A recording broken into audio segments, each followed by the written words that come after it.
Now it's time for the entree, meat, grilled filet, Italian style, with a balsamic reduction. Balsamic, so very simple, a little commerciale, not the very expensive one. You know, the very expensive one, you don't want to cook, you don't want to change. But the commerciale, the one that you buy in the store in bigger bottles, reductions are the way to go. So let's put the balsamic vinegar in there. To flavor it, some carrots, some onions, fresh bay leaf, rosemary, celery, all of this, and a little bit of salt. And you just let this simmer. You let it simmer. Now, this is a great reduction to make, not only for the filet that we're gonna grill, but you can make it in advance, have it in your refrigerator. It's like soy sauce or ketchup or whatever you have that you always go to. You should have a little bit of balsamic reduction in your refrigerator. So the filet, nice piece of center cut filet. You know, it's an expensive proposition, but it's delicious. It doesn't take all that long to cook, although this is a big piece. You can sear it in the pan, then put it in the oven, or you can grill it. Grill it in-house, or you can grill it outside, whichever grill you like. Just make sure that you season it.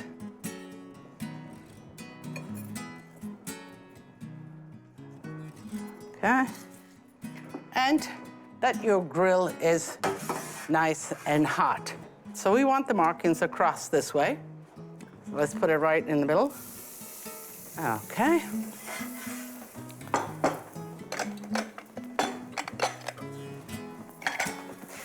Let me turn it around so it got the stripes on one side. Let's start the other side. And that is a great piece of meat. So balsamic, you know what is unique about culture and all the different cultures is their traditional ingredients and the flavors that really identify that culture. And certainly balsamic vinegar identifies Italy. It is a reduction of actually juice from the Trebbiano grape, from a simple grape, cooked and reduced, and then it is aged in casks for 7 years, so it reduces the woods, giving it flavor, and all of this, at the end of 7 years, you get the traditional balsamic vinegar, which is delicious. It's a condiment that when it is the traditional 7 years old, you don't need to cook it or anything, just drizzle it over anything. But in this case, we said the commerciale. There's the commerciale, which is very affordable and still has a lot of flavor, and with that, you should cook like we're doing today. So we have kind of marked the filet on all sides, and now I'm gonna take it and just twist it over 45 degrees so that the markings makes the mesh that identifies grilled meat, especially grilled beef. What you can also do is that you mark it well, and then you finish it off in the oven. But if you have the grill going, you might as well finish it on the grill. But you have to be careful. You cannot keep it at constant high temperature because the outside will scorch. Get a good marking, then lower your temperature and cook it to the temperature that you want. I was fortunate enough to live with my husband, who is Italian, in Italy for several years. And the beautiful thing about Italy is that every region is different. So by the sea, if you go up towards Trieste, where my family originally comes from, that area up there, all the fresh fish. In Puglia, you have orecchiette with the fava beans, which I took away as one of my favorite dishes. I absolutely love that dish. Tuscany's not so big on pasta, but they have fantastic cuts of meat. And it opens you up to a variety of different dishes. I love the regionality of Italy. So the meat should be done. I'm feeling it. It's always rarer in the center and maybe more to the medium and well down to the end, so you have something to please everybody. But what's important is that the meat rests a little bit just before you cut it. So let's just rest it here. Balsamic vinegar has reduced, and it is really intense and flavorful. You can see the beautiful sheen, so we want to strain all of that.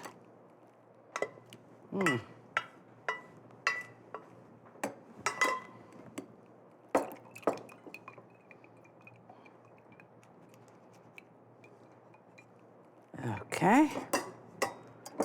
And then what would a nice piece of steak or filet mignon be with some great roasted potatoes? These are just some simply roasted potatoes in the oven.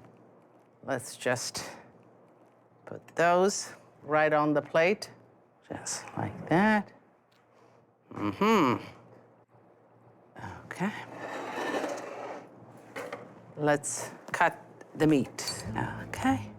And I think, you know, you can do one thick slice per person or two smaller slices. I think I like two smaller slices. Now, I like it like that, medium rare. If you feel that it's not, just put it in the oven a few more minutes and you get what you want.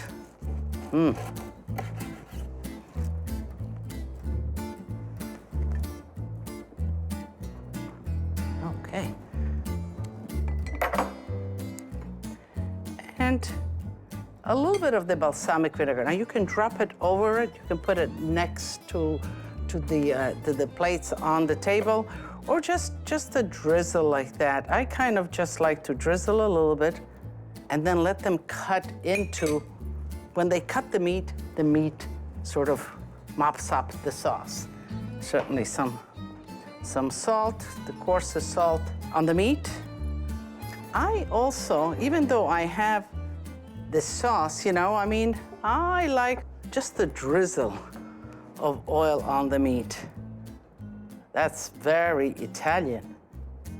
And then, you know, rosemary and meat goes so good together. You have little sprigs of that for your guests. And of course, some vino, buono vino. It's great, a blend, but otherwise, you know, any kind of really full-bodied, whether it's a Brunello di Montalcino or Barolo, even a Primitivo is a great wine. But if you like Merlot, Cabernet, all of those wines go really well with beef. So it looks beautiful. You can make individuals. You can do the same on platters. You can put the potatoes all on one, the meat all on one, the sauce on the side, whatever is convenient or whatever way you like to serve. But if you're 4 up to 6, I think presenting it like this is just beautiful. And of course, now we have to taste it, let you know what the flavor really is here. I'm gonna dunk it in the balsamic and deliziosamente fantastico.